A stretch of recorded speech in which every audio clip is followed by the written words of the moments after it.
Al istighna, hakikatul istighna itu adalah al istighna anis syai' labihi. Jadi pemenuhan kebutuhan yang sebenarnya adalah kita berusaha menghindari sebanyak mungkin kebutuhan yang sekunder yang enggak penting. Bukan memenuhi semua yang kita inginkan. Jadi misalnya begini ya, kalau kita lapar, itu keinginan kita itu makan enak apa asal makan? Tentu jawabannya asal makan yang sehat. Tapi kalau nuruti nafsu kita, makannya yang enak, teman makan ya enak. Terus di warung yang favorit. Ini kan satu kebodohan. Kenapa untuk makan saja butuh definisi sekian banyak? Yang kita harus kecewa, warung favoritnya bisa sudah tutup. Atau kita ke sana harus macet. Ribet. Yang benar-benar arif dan bijaksana itu adalah al-istighna anisya. Sesuatu yang tidak mendesak itu jangan jadikan kebutuhan. Sehingga kalau kita puasa misalnya, semua makanan itu enak karena kita sangat lapar. Sehingga Abul Qasim Al-Junaidi ketika ditanya, ma idamu to'am, lauk makanan itu apa? Jawabannya lucu, alju, lapar. Kalau kamu lapar ya semuanya enak. Ini sudah mulai hilang. Kita bilang makan enak itu ya sate, ya gulai, ya pizza yang kita senang. Akhirnya apa? Untuk nikmatnya Allah itu kita jadi ribet. Apalagi yang orang-orang fasik harus ditemani perempuan yang tidak halal misalnya, atau harus ada ajudan, ribet. Nah pertanyaannya, orang yang ribet sama yang nggak ribet itu pinter mana? Pinter yang nggak ribet. Nah ini kearifan-kearifan yang mulai hilang. Lalu siapa yang bisa mewarisi itu? Ya ulama. Jadi ulama itu cara berpikir sebenarnya simple. Makanya mereka sering kalau tahajud itu, di antara makalah Sayyidina Ali paling terkenal dan yang menjadikan beliau punya derajat yang luar biasa itu adalah kafani izzan antakuna li robban wa kafani fakhron an akuna laka abdan. Ya Allah, saya ini sudah begitu mulia, begitu terhormat dan sangat-sangat terhormat karena yang menjadi Tuhan itu Engkau. Jadi rumus pertama itu karena menjadi Tuhan itu Engkau. Hanya Tuhan yang abadi, Tuhan yang pertama, hanya Tuhan yang al-awwal. Coba ya Allah, kalau saya ini punya Tuhan Fir'aun, punya Tuhan mati jadi tontonan lagi, itu kerennya di mana coba? Andai kan kita punya Tuhan Fir'aun, atau punya Tuhan yang asal usulnya manusia, apapun hebatnya manusia itu, kita punya Tuhan manusia itu. Tuhan yang lapar, yang kalau nggak makan mungkin pingsan, mungkin bisa kena COVID, nanti Tuhannya diisolasi. Kayak apa? Makanya ketika Tuhan Allah menyindir ketuhanan selain Allah itu, Allah hanya menyindir dengan kalimat sederhana, kana yakulanit to'am, yang kamu tuhankan itu masih makan. Artinya kalau nggak makan ya lemes. Jadi lama-lama ada orang gini, alhamdulillah tadi Tuhan mampir ke saya, kelihatannya lapar, setelah tak kasih makan sehat lagi. Susah nggak punya Tuhan yang seperti itu. Beda dengan Tuhan kita. Tuhan yang nggak butuh makan, nggak butuh minum, al-qayyum, zat yang berdiri sendiri tanpa butuh yang lain, al-awwal.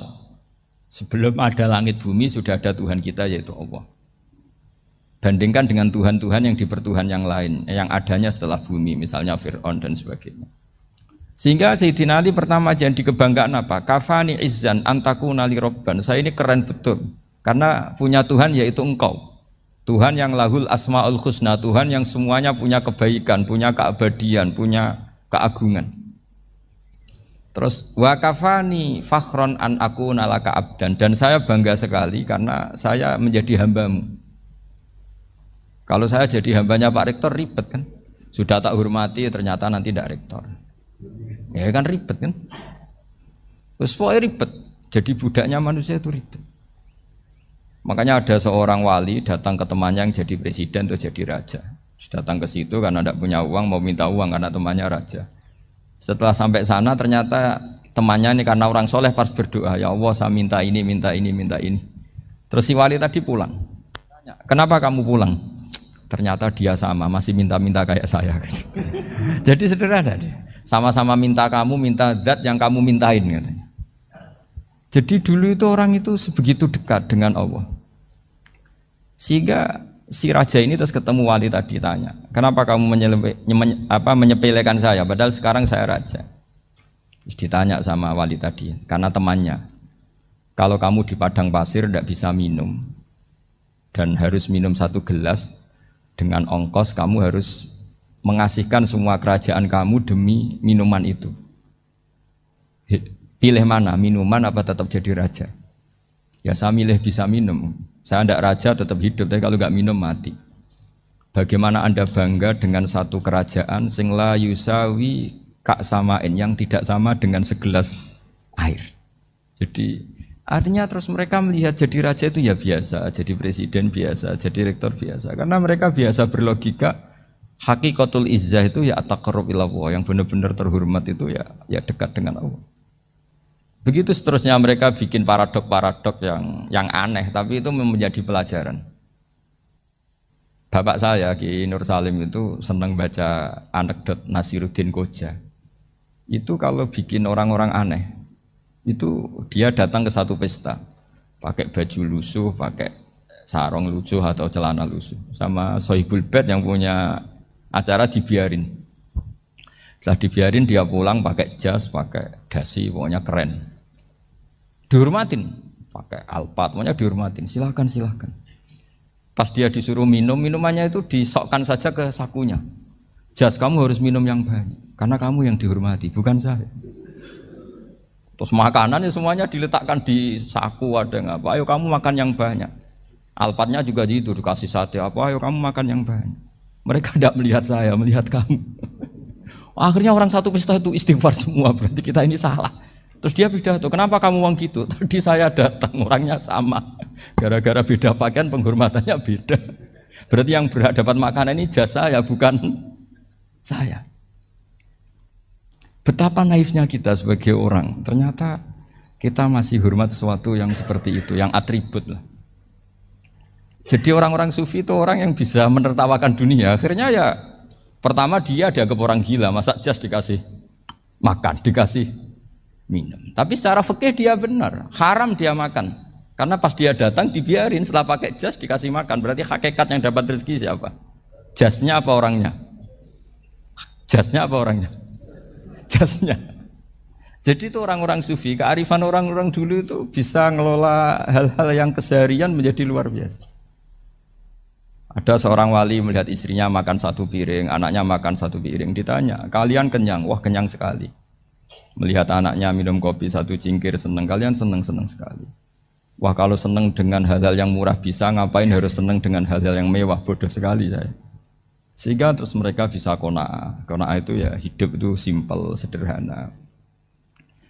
Jadi tentu saya tidak akan ngomong yang muluk-muluk, selain itu tidak bidang saya juga apa ya. Kita ini butuh obat di kondisi Covid seperti ini, butuh kesederhanaan, butuh apa ya?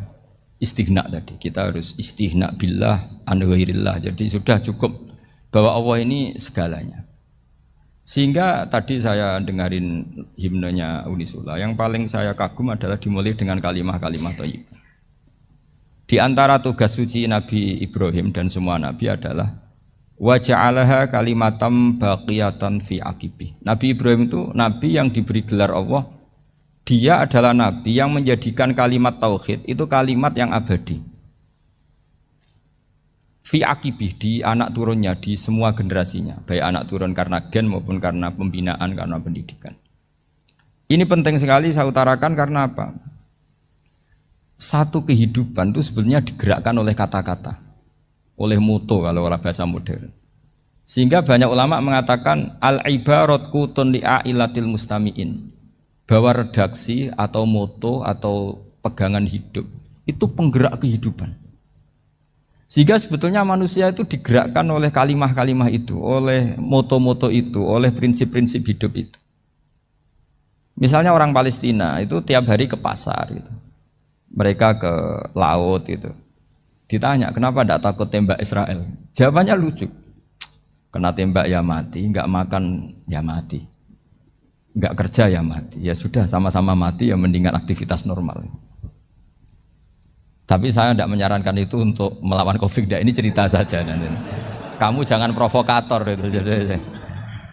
Karena ini wilayah sensitif.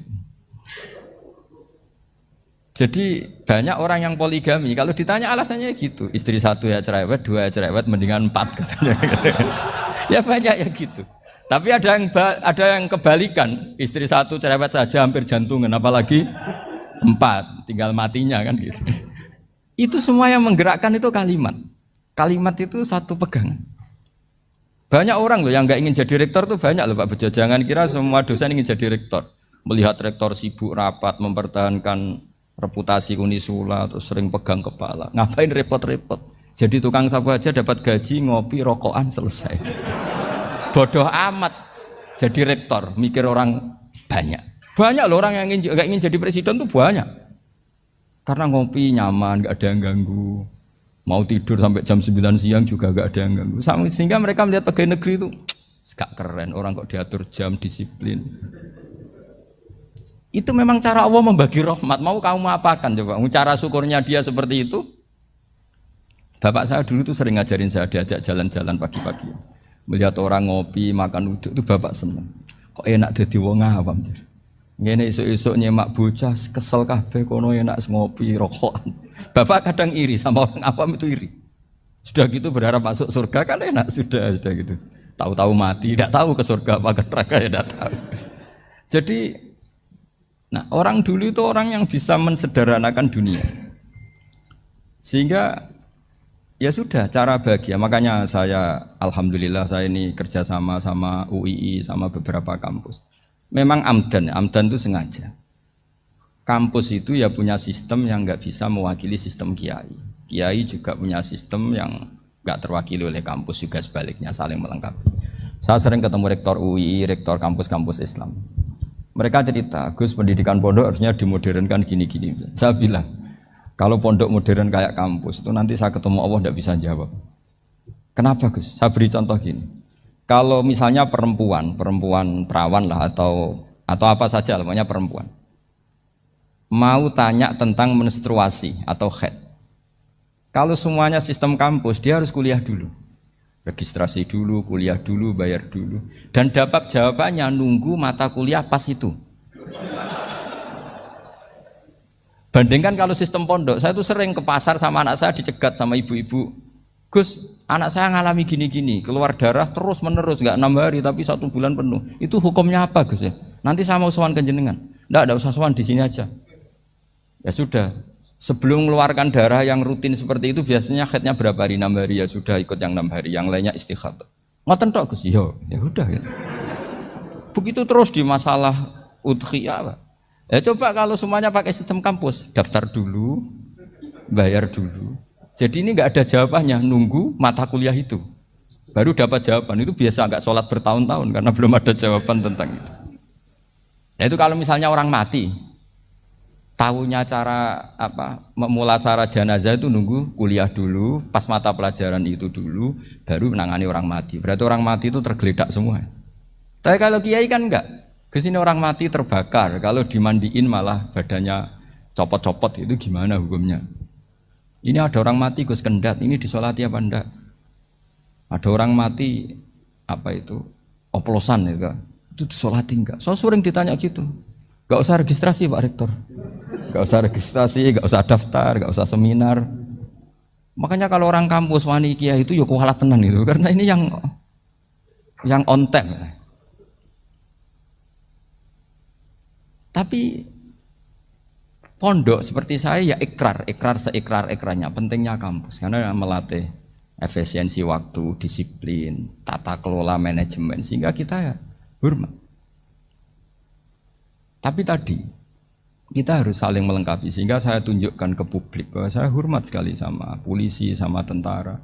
Coba kita bisa apa ngadepi bandar narkoba kalau enggak polisi? Bisa apa coba menjaga NKRI kalau enggak tentara? Begitu juga, ya sudahlah kita memang fa'inayadawahi ma'al jamaah, kita berkah itu kalau bersama-sama, tidak bisa kita sendiri. Nah lalu orang kayak saya itu ya beberapa kali sebetulnya saya itu ditawanin jadi doktor honoris causa apa. Kekhawatiran saya satu Pak Bejo, takut pas gak punya uang, itu dokter gak di duit kan gak pantas gitu. Jadi repot gitu, daripada beban lah sudahlah, gak usah dokter. Jadi kalau gak punya uang ya pantas, terus kalau ngebis ya pantas. Suatu saat kalau mati gak ada yang hadir ya pantas, enggak dokter gitu. Kalau sudah dokter kok masuk neraka, kayaknya apalagi rektor kampus Islam kok masuk neraka itu kan kok kayak agak pas itu. Misalnya rektor Unisiola ditanya mungkar nakir, nggak bisa kan kayak gimana gitu. Makanya harus sering ngaji saya supaya nggak malu di depan mungkar nakir. Masa rektor ditanya mungkar nakir nggak bisa. Harus berani bentak. Ini saya rektor loh Pak mungkar nakir. Masa kalau wali-wali dulu berani. Masyhur di cerita wali-wali ditanya marabbuka manabuka. Saya ini guru tauhid. Kok kamu tanya marabbuka manabuka yang ngotok? Kamu tidak pernah ngaji, enak aja tanya. Jadi wali-wali itu ya rileks ngadepi mungkin. Saya akan rileks wali di Bang Pak Rektor. Saya yakin itu. Karena wali itu lebih dekat Allah. Sehingga orang dulu itu saya ulang lagi ya, ada satu kearifan namanya hidup itu apa? Hidup itu adalah cari sebanyak mungkin supaya hidup itu tidak tergantung pada banyak hal. Sehingga misalnya cara berpikir orang-orang modern itu sebenarnya banyak orang-orang ilmuwan yang nggak ngagumi Amerika. Bukan karena angkuh ndak. Untuk mempertahankan kebesaran negara sebesar itu, kebutuhan listriknya besar, kebutuhan tentaranya besar, kebutuhan apa. Sementara negara kayak Venezuela atau Swiss kebutuhannya ada banyak. Pertanyaannya, yang tergantung dengan banyak hal sama yang tidak tergantung banyak hal, itu pinter mana? Kalau dibalik pertanyaannya gitu, negara-negara maju itu tidak keren kalau dibalik pertanyaannya. Orang yang untuk mempertahankan eksistensinya banyak, butuh banyak hal, dengan yang tidak butuh banyak hal, itu pinter mana? Orang yang bahagianya nunggu jadi dokter, nunggu jadi kiai besar, kiai viral, dengan orang yang bahagia cukup dengan ngopi, itu pinter mana? Tapi kalau dibalik pertanyaannya, orang yang taunya nikmat hanya kopi, dengan nikmat yang banyak, pinter mana? Makanya Mbah Mun tuh kalau guyon itu lucu. Aku iku sakake ambek wong desa sing mlebu swarga. Saya dulu eskal mlebu swarga kok disakeni. Akhirnya beliau memberi penjelasan. Wong desa iku roe pakanan enak, iku mau kopi mbek uduk. Lah swarga iku mau nuruti sing dikarepno. Akhirnya wis mau mangan, wis ngopi, nguduk, ngopi ora roh pakanan liyane ku ora roh. Nasi mandi ya ora roh, pizza ya ora roh apa-apa. Terus saya bilang, wah lah niku nak nganti selera tentang wanita cantik. Iku juga sederhana. Rontok pesek ya wis cantik, rontok ireng ya wis. Apa bidadarinya seperti itu karena saking enggak pengalamannya. Jadi surga itu kan nuruti apa yang diinginkan. Kira-kira keinginan orang kampung kalau di surga itu apa coba? Makanan apa coba? Ya nak senengnya ketemel gemblong itu. Artinya malaikat lebih suka nangani surganya orang-orang kampung timbang Pak Rektor. Ini sudah ribet ini. Makanan apa saja sudah harus dicoba. Ya. Terus kalau di mall tahu orang macam-macam, seleranya macam-macam pasti. Enak mana kalau sampai jadi malaikat pelayan surga? Suka ngelayani orang kampung apa yang orang kota? Orang kampung kan? Jadi ya itu guyon ya, guyon tapi itu menjadi pikiran kita bahwa orang yang banyak kebutuhan itu sebetulnya banyak kebodohannya karena menggantungkan kebahagiaannya dengan banyak hal. Makanya Imam Syafi'i ngendikan istighna itu apa? Al istighna anisya'labi. Yang dikatakan kecukupan adalah berusaha sebanyak mungkin banyak hal tidak kamu butuhkan. Bukan memenuhi semua kebutuhan kamu karena nafsu kamu ini tidak ada batasnya gitu. Kalau kamu penuhin nggak akan selesai. Itu ada perempuan yang kurang cantik itu minta doa saya, Gus doain suami saya kaya, terus tak guyonin, terus nggak minta. Kalau suami kamu kaya, yang pertama dirubah itu apa? Rumah supaya rumah saya bagus. Kedua apa? Mobil supaya mobil saya bagus. Nanti yang dievaluasi itu kamu. Mobil bagus, Alphard, rumah mewah, istrinya kamu pasti itu dievaluasi. Langsung nggak usah sudah gini aja kan. Jadi pertama yang dievaluasi itu kaya itu coba kalau suami kaya itu yang dievaluasi pertama rumah ya, rumah ganti. Setelah itu apa? Mobil. Kira-kira berikutnya akhirnya sudah nggak jadi. Nabi Ibrahim itu pernah minta umur panjang, keren umur panjang. Sama Allah nggak dijawab. Datang orang tua gitu mertamu ke Nabi Ibrahim, terus disuguhi dikasih kurma. Apa itu? Kok kurma apa? Anggur yang sudah matang sekali, sudah dimakan. Setelah dimakan meler keluar lagi, dimakan lagi meler lagi. Terus Nabi Ibrahim masuk lagi ke kamar. Ya Allah, doanya tak cancel. Nanti kalau saya tua kayak itu. Jadi Allah itu gak jawab langsung tapi ngirimkan itu. Akhirnya ya Allah gak jadi. Nanti takut itu. Saya pernah ngalami jadi kiai tadi, ada ibu-ibu ya kurang ya gak pati cantik lah. Suaminya tuh miskin sekali. Minta doa saya supaya kaya. Bareng tak kasih pertimbangan itu udah gak usah gak jadi itu. Jadi itu kearifan. Tapi kearifan ini harus kita tanamkan. Saya nggak bisa membayangkan Indonesia yang besar ini, andai kan tidak ada qanaah, nerimo ing pantum. Coba sekarang ada Covid. Andai kan Indonesia itu kayak Perancis. Saya beberapa kali punya tamu orang yang hidup lama di Perancis, bahkan dapat istri orang Perancis. Itu dulu nggak begitu mencintai Indonesia. Tapi setelah di Perancis 2 tahun, wah Indonesia hebat.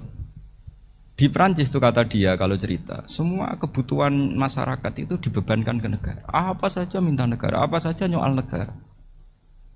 Sementara Indonesia, coba kalau Indonesia mengalami seperti ini kok tidak ada qanaah rimo ing pantum, bisa kios Indonesia.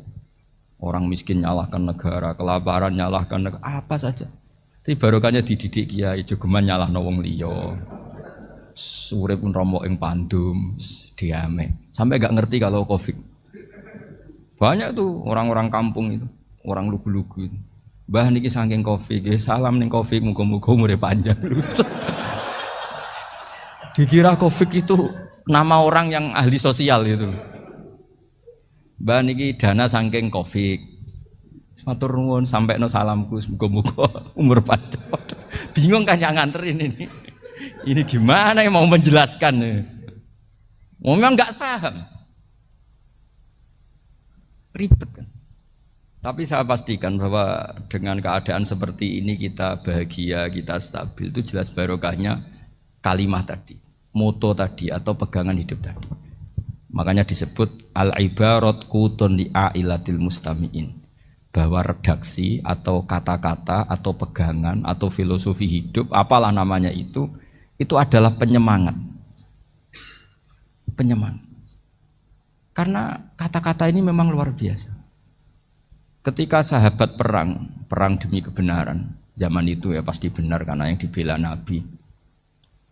Dulu itu kan enak zaman Nabi, yang dibela mesti benarnya, musuhnya mesti salahnya. Sehingga dulu itu memang harus tegas. Kalau sekarang mau tegas gimana? Yang kamu bela tidak mesti benar, musuhnya tidak mesti salah. Ribet kan kalau misalnya saya tukaran sama Pak Rektor, kamu mau bela mana kan bingung. Saya tidak mesti benar, saya tidak Nabi. Pak Rektor apalagi nggak mesti benar lagi kan? Ribet kan? Jadi kalau kita mau perang sekarang itu mau pede gimana? Enggak. Makanya banyak ulama sekarang tuh mau tegas tuh nggak berani karena ya banyak hal yang abu-abu lah wilayahnya. Misalnya pilihan presiden, atau pilihan bupati, pilihan menteri. Kamu mati-matian bela itu, yang kamu bela tidak mesti benar, musuh kamu tidak mesti salah. Misalnya pilihan bupati, wah ini kabupaten ini baik kalau bupatinya ini, yang satu bilang ini, terus tim suksesnya kamu tanya, kamu yakin? Ya enggak juga. Lah kenapa semangat? Kan saya botohnya, paling alasannya ya itu aja, bukan yang lain. Beda dengan zaman Nabi, nabinya mesti benar, Abu Jahalnya mesti salah, kan enak aturan mainnya jelas. Singkat cerita dalam perang itu banyak sahabat yang ngalami luka, ngalami apa gitu. Kemudian curhat ke Nabi, ya Nabi gara-gara derekkan jenengan, ngikuti jenengan saya harus ngalami seperti ini. Ngiranya orang itu diapresiasi sama Allah keluarnya. Ternyata sama Allah gak diapresiasi. Malah diturunkan ayat intakunu ta'lamuna fa innahum ya'lamuna kama ta'lamun wa tarjuna minallah malah yarjun. Kalau kamu sakit karena perang, orang-orang kafir itu ya sakit. Itu saja berani padahal demi kekafiran. Wa tarjuna minallah ma la yarjun, padahal kamu punya nilai lebih yaitu berharap kepada Allah yang mereka tidak punya. Saya jadi kiai itu ya kadang mangkel. Karena yang benci ya benci, yang seneng itu ngel-ngel loh kayak Pak Bejo. Jadi semuanya ribet.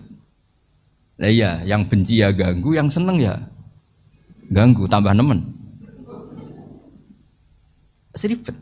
Tapi kalau sudah ingat bandar narkoba, mereka berhadapan dengan polisi, kadang ditembak karena kesalahannya terlalu fatal. Antar persaingan mereka juga bisa tembak-tembakan karena merebut pasar narkoba. Itu saja mereka berani. Kok kita yang jadi kiai kadang dicium tangannya, dihormati gak berani, hanya takut apa ya, musibah-musibah kecil lah, atau problem-problem kecil. Lah iya, kalau kita bandingannya gitu. Kalau kamu mau tahajud kedinginan, itu masih nanti dihisab Allah itu gitu. Maling ayam itu keluar malam-malam, hanya dapat ayam. Itu gak takut dingin. Ya gak takut digebuki masa. Kamu mau tahajud saja takut dingin. Makanya nanti hisabnya orang soleh itu nanti dijajarkan orang dolim. Terus diperbandingkan. Wah itu habis kamu kalau itu. Jadi misalnya Unisula mau rapat, tapi ini malam, kalau malam dingin nanti sama masuk angin. Anak-anak pang di perapatan aja berani kamu. Kalau sudah perbandingannya gitu tuh ribet kita nanti. Makanya itu kalimat itu moto atau filosofi hidup. Sehingga diulang lagi nasihat itu. Iyam saskum korhun fakodu masal koma korhum mislu. Kalau kamu kena luka, orang-orang yang nggak benar juga akan kena luka. Itu aja berani demi ketidakbenaran. Masa kamu demi kebenaran nggak berani? Akhirnya orang itu, ya itu kalimat, itu heroik. Makanya kita ini penting ya, makanya tadi himne Unisula dimulai kalimat thayyibah. Karena kalimat ini yang menjaga kita, kalimat ini. Misalnya tentang Tuhan. Kenapa orang Islam imannya kokoh seperti ini, termasuk yang sudah hidup di Amerika, di Australia, di mana-mana. Itu ya barokahnya ajaran atau barokahnya kalimah. Saya sebut kalimah saja pakai bahasa santri. Karena la ilaha illallah itu dalam tradisi santri disebut kalimatu haqqin alaiha nahya wa alaiha namut wa alaiha nub'ats. Ada yang riwayat wa biha nub'ats insyaallah taala minal aminin. Kenapa mereka di mana-mana meskipun sekolah di Amerika, di Australia, bahkan di Uni Soviet tetap mukmin? Itu barokahnya ajaran yang benar. Allah itu siapa? Tuhan. Tuhan itu sifat dasarnya apa? Awal. Dia harus wujud awal sebelum makhluk yang lain. Sehingga ketika ada negara yang maju, yang tertib, manajemennya tertib, masyarakatnya makmur, tapi punya Tuhan yang tidak seperti itu, tidak awal, itu sudah gak nyaman. Karena ndaklah keren Tuhan saya, karena Tuhan saya itu al-awwal, zat yang pertama. Tuhan saya keren lah, zat yang gak mati. Tuhan yang gak mati, yang gak pernah mengalami kematian. Sehingga tontonan atau yang dilihat kenikmatan-kenikmatan yang lain ini tidak mengubah dia pendirian tentang Tuhan. Karena mantapnya satu kalimat tadi bahwa Tuhan itu ya harus satu, harus awal, harus tidak mati, tidak rusak, tidak mengalami apa-apa yang membahayakan. Sehingga ketika ditawarin Tuhan yang lain meskipun menjanjikan secara finansial atau kemakmuran, mereka gak tertarik. Itu coba, itu barokahnya makmur apa barokahnya ajaran? Barokahnya ajaran. Sering negara Islam itu kalah makmur dengan mereka, tapi barokahnya ajaran ini tetap apa? Tetap Islam. Makanya Nabi Ibrahim, Nabi yang sukses bikin wa ja'alaha kalimatam baqiyatan fi aqibi. Sehingga kita ini bekti sama orang tua misalnya, itu ya karena ajaran. Suwargamu itu karek wong tuamu. Nak wong tuamu ridho, Allah ridho. Nak ora ridho, Allah ora ridho. Ridho wa fi ridhol walidain wa sakhatu wa sukhtu wa fi sakhatil. Sehingga ketika ada orang tua yang agak brengsek gitu, anak-anak tetap hormat. Punya orang tua yang miskin, yang sudah miskin, tukang tombok nomor, banyak kan di kampung gitu. Ya tetap hormat. Coba kalau dari awal kita ngajari orang tua kamu hormati ya, kalau baik, kalau tidak usah. Bisa geger Indonesia. Tapi barokahnya ajaran-ajaran itu Indonesia tertib karena ada ajaran. Nah ini di sini pesantren dan Unisula semua harus berkontribusi membuat ajaran yang benar itu adalah ciri utama Islam. Sehingga Islam ini dimulai dengan ajaran kalimatu haqqin alaiha nahya wa alaiha namut. Sehingga kita tenang seperti ini. Saya ini termasuk kiai yang tenang. Meskipun kata orang banyak saya ini kiai besar, tapi termasuk kiai yang paling tenang. Termasuk yang paling tenang. Karena saya ini pakai mazhab orang-orang hebat. Saya berkali-kali cerita, orang kayak Imam Syafi'i itu orang yang luar biasa. Saya berkali-kali cerita, orang yang tadi nyium tangan kamu ya Imam Syafi'i, di belakang tuh ngerasani kamu, menghujat kamu. Jawabannya enak saja. Berarti saya alhamdulillah orang yang wibawa. Buktinya di depan saya nggak berani. Jadi enteng saja. Diceritain sebagian kampung, sebagian separuh dari warga kamu itu nggak suka kamu. Ya bagus lah nggak suka saya, nggak akan utang duit saya. Di mana-mana orang utang tuh karena teman dekat. Kalau nggak seneng pasti minimal ndak utang, ndak pinjem mobil, nggak pinjem apa. Berkah mana yang seneng sama yang gede? Jadi dianggap enteng saja. Semua yang dialamin dianggap enteng saja.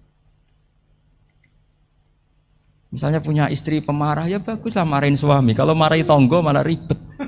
Jadi kamu harus terima kasih kalau dimarahin istri. Baguslah marahin saya mah, kalau marahin tonggo ribet. Jadi enteng saja. Tapi kita sekarang itu karena nafsu ya, sehingga menghadapi hidup ini ribet. Ulama dulu kalau mau mati itu senengnya bukan main. Sudah lama saya ini ingin gak maksiat. Kayaknya gak maksiat paling efektif itu mati. Ya tidak apa-apa Gusti, kalau sebaiknya mati ya mati aja. Enteng saja. Jadi melihat kematian itu akhir dari segala keburukan atau potensi keburukan. Apapun baik kita sekarang, suatu saat mungkin kita gak baik. Yang bisa menghentikan ketidakbaikan atau potensi ketidakbaikan itu apa coba? Mati kan? Berarti mati itu mengerikan apa menyenangkan? Mesti kamu tidak berani menjawab. Meskipun secara ilmu kamu berani, tapi secara rasa agak berani kan? Saya ulang lagi ya. Yang bisa menghentikan keburukan atau potensi keburukan itu apa coba? Apa? Kematian. Berarti kematian itu menyenangkan atau menyusahkan? Apapun kamu tidak berani jawab karena kamu agak-agak duniawi itu kelihatannya. Tapi secara ilmu, kamu tahu kan kalau mati itu tidak buruk-buruk banget. Karena apa? Itu akhir dari segala keburukan. Sehingga Nabi ngajarkan kalimat itu begitu luar biasa. Allahumma ahyini maka natil hayatu khairan li wa tawaffani maka natil wafatu khairan li. Nabi melihat dunia itu begitu indah. Ya Allah, kalau saya ini hidup, anggap saja hidup ini ziyadatan li fi kulli khairin, menjadi modal saya menambah segala kebaikan. Jika suatu saat saya mati, anggap mawon rohatan li min kulli syarrin, itu akhir dari segala keburukan saya. Sehingga mati hidup ya baik karena di situ kita bisa berkontribusi beramal soleh. Mati juga baik karena mengakhiri segala keburukan. Nabi nate ngendikan lagi, ajaban li amril mu'mini inna amrahu kullahu khair. Orang mukmin itu mengagumkan, semuanya baik. In asobathu na'ma syakara fakana khairan lah. Kalau baru dapat nikmat, dia syukur, maka itu baik. Wa in asobatu dharra sabara. Kalau dapat masalah mereka sabar, itu juga baik. Sehingga orang mukmin dua sisinya pasti baik. Itu juga kalimat, maksudnya moto atau pegangan hidup. Nah berikut ini saya beri contoh, ini kenangan saya, ini contoh terakhir. Masalah jadi orang terkenal maupun tidak. Di sini dicontohkan Imam Ghazali di halaman 367 di kitab saya 367, juznya 3 di kitab Ihya Ulumuddin. Di sini beliau cerita betapa untuk menjaga ikhlas sebaiknya orang itu tidak terkenal, tidak syuhrah, tidak terkenal. Oke, itu kita sepakat ya, karena kalau terkenal mungkin orang dipaksa publik dengan tanda kutip untuk selalu berbuat baik, tapi karena jaim lah, jaga image atau apa. Tapi ketika dibalik pertanyaannya, kamu rela yang terkenal itu orang nggak benar, sementara yang orang benar itu nggak terkenal. Lalu masyarakat taunya yang tidak benar. Kalau pertanyaannya dibalik gitu, orang baik wajib terkenal enggak? Kalau pertanyaannya dibalik seperti itu, dokter yang benar tidak terkenal, yang malpraktek terkenal. Kamu ingin kondisi seperti itu? Nggak ingin kan? Kampus yang bagus nggak terkenal, kampus yang bagus nggak terkenal, yang nggak bagus. Nah, artinya apa? Gara-gara olah kata, olah pikiran, ini logika jadi rubah. Lagi-lagi apa? Jawaban itu ada di kata-kata sebetulnya. Makanya bab-bab seperti ini tidak usahlah kita berdebat, berpolemik. Sebaiknya orang itu humul, menutup diri, apa sebaiknya orang terkenal, itu nggak perlu seperti itu. Sudah terserah Tuhan saja. Makanya saya mulai dulu ngaji sampai sekarang itu ya tidak punya punya ikon tertentu atau punya website tertentu, enggak. Sudah terserah pangeran, sudah. Saya juga tidak sok suci materialistik atau enggak, ya tidak mikir saya. Bukan apa-apa ya, karena saya ini kiai, jadi biasa urusannya sama Allah, tidak sama makhluk. Jadi pusing kalau sama sarah-sarahnya makhluk itu pusing. Meskipun rektor kalau nasihati saya pasti tidak saya terima, itu tetap makhluk, itu sudah tidak ngefek kalau saya itu sudah ada itu. Bukan karena saya sombong, ya memang makhluk betul gitu, bukan cuma nasibnya bejo aja, tapi makhluk tetap makhluk. saya beri contoh ya. Ini makalah yang ditulis Imam Ghazali. Ya, i'lam aslahakallah anna aslal jah wa intisarus sayyid atau sayyidi wal istihar. Bahwa mazmum itu. Balil mahmudu al khumulu illa man saharahu wa ta'ala linasri dini min ghairi takallufi talabi syuhrati minhu. Jadi kalau kamu ingin ibadah kamu selamat ya kamu jangan terkenal. Tapi resikonya adalah kalau kebaikan itu tidak terkenal maka agak dikenali. Kalau agak dikenali berarti masyarakat hanya punya percontohan yang tidak baik karena yang baik tidak terkenal. Jadi itulah ulama-ulama dulu. Jadi apa-apa itu dibanding-bandingkan. Kemudian nanti kelihatan jawabannya itu kelihatan. Jadi ulama dulu itu biasa ngarang misalnya afatun nikah, sisi negatifnya nikah. Harus ngurmat istri, harus macam-macam, kalau terlantar itu ya dosa. Seperti tadi Pak Marsudi cerita, kalau orang ngapalkan Quran itu takut lupa, kalau lupa itu jadi dosa. Pertanyaannya, kalau semua orang takut lupa, takut dosa, semua orang nggak hafal Quran karena potongan-potongan lupa. Cara berpikir tidak seperti itu. Kalau berpikir ya namanya hafalan ya inginnya hafal, kan nggak ingin lupa. Lah nanti kalau takdirnya lupa karena hal-hal yang dimaklumi oleh syariat itu enggak yang termasuk dosa. Yang dosa itu lupa liwiri udhrin syar'iyyan, lupa yang tidak ada sebab yang apa? Syar'i. Tapi lupa bawaan EQ-nya enggak bagus. Lupa bawaan sering dibentak. Oh itu enggak masalah karena bawaannya orang tertekan itu ya lupa. Coba kamu hafal Quran. Terus punya kredit jatuh tempo. Pas hari itu aku yakin enggak cerdas sudah. Itu bawaannya orang tertekan itu pasti lupa. Jadi ya saya teruskan ya. Jadi terus ada makalah yang sangat bagus sekali tentang itu. Saya baca ya. Wa yadullu ala dzalika anna Allah azza wa jalla amaral anbiya'a bi idharil amali lil iktida wa khassahum bimansibin nubuwah. Wala yajuzu ayyudhanna bihim annahum khurrimu afdhalal amalen. Jadi orang yang terlalu mendewa-dewakan khumul itu menutup diri. Oke itu baik karena dengan khumul, dengan menutup diri Anda tidak riya, Anda tidak pamer. Tapi kata Imam Ghazali, kamu juga harus ingat di antara syaratnya Nabi itu harus mengumumkan kalau beliau itu seorang Nabi. Harus memaklumatkan kalau beliau seorang Nabi supaya bisa diikuti. Caranya sholat harus diumumkan sehingga Nabi itu mengatakan harus jamaah. Karena dengan cara jamaah itu bisa shollu kama ra'aitumuni usolli. Coba kalau Nabi sholatnya nggak diperlihatkan, kamu harus sholat yang benar. Caranya gimana ya Rasulullah? Itu rahasia. Bingung nggak kira-kira? Bingung nggak? Ya misalnya amal rahasia selalu lebih baik. Terus ada pertanyaan, Nabi ngendikan kamu sholat yang benar. Caranya gimana Nabi? Ya itu rahasia. Terus gimana coba? Tapi Nabi ngendikan apa? Shollu kama ra'aitumuni usolli. Ya sudah kamu sholat, niru saya sholat. Berarti Nabi sholatnya diperlihatkan apa disembunyikan? Diperlihatkan. Jadi begitu juga saya berkali-kali bilang, orang tahu kalau itu bidan ya berdasar tulisan itu bidan. Tahu kalau itu dokter gigi ya itu dokter gigi. Jangan sampai gara-gara tidak ada tulisan mau beli alat bangunan di dokter gigi, mau periksa gigi di toko bangunan. Gara-gara apa? Nggak ada maklumat. Nah, di sini ulama-ulama selalu memaklumatkan dirinya. Termasuk Imam Ghazali ketika ngarang kitab dinamai Ihya Ulumuddin, bahwa kitab ini bisa menghidupkan ilmu-ilmu agama yang mulai hilang. Begitu seterusnya. Jadi ini ngaji ya. Jadi orang itu harus ngerti ya. Jadi jangan nuruti emosi sendiri atau logika sendiri. Bahwa saya suka humul, ya monggo, agama Islam menyediakan sarana itu. Uzlah itu ya punya sisi kebaikannya sendiri. Tapi syuhrah terkenal asal tidak nuruti nafsu juga punya sisi kebaikannya sendiri. Setidaknya umat ini punya satu master kebaikan yang mudah diakses. Tapi tadi saya ulang lagi, jangan karena hadun nafsi, jangan karena kepentingan pribadi. Makanya di sini disebutkan wa yadullu ala dzalika ay ala syuhrah anna Allah ta'ala amaral anbiya bi idharil amal lil iktida.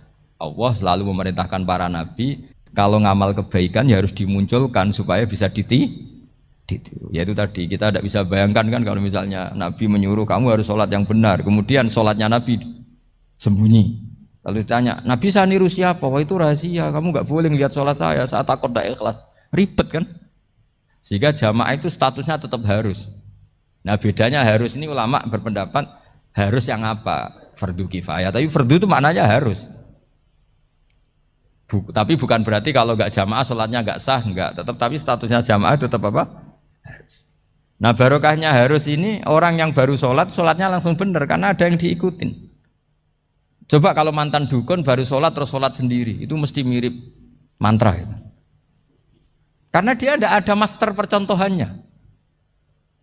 Tapi barokahnya ada master, orang paling bodoh pun kalau sholat ya benar karena standar ada komandonya, ada imamnya. Sehingga Imam Ahmad malah berpikir keras, syarat sahnya sholat itu harus jamaah. Cara pikirannya Imam Ahmad keras sekali beliau. Jika kalau orang sholat sendiri kok ada orang lain yang maunya berjamaah harus bayar, orang itu harus bayar demi sahnya sholat. Itu madzhabnya Imam Ahmad. Tapi kalau madzhab Syafi'i hanya mengatakan itu fardu kifayah, yang kalau satu komunitas gak mau melakukan semuanya apa? Dosa.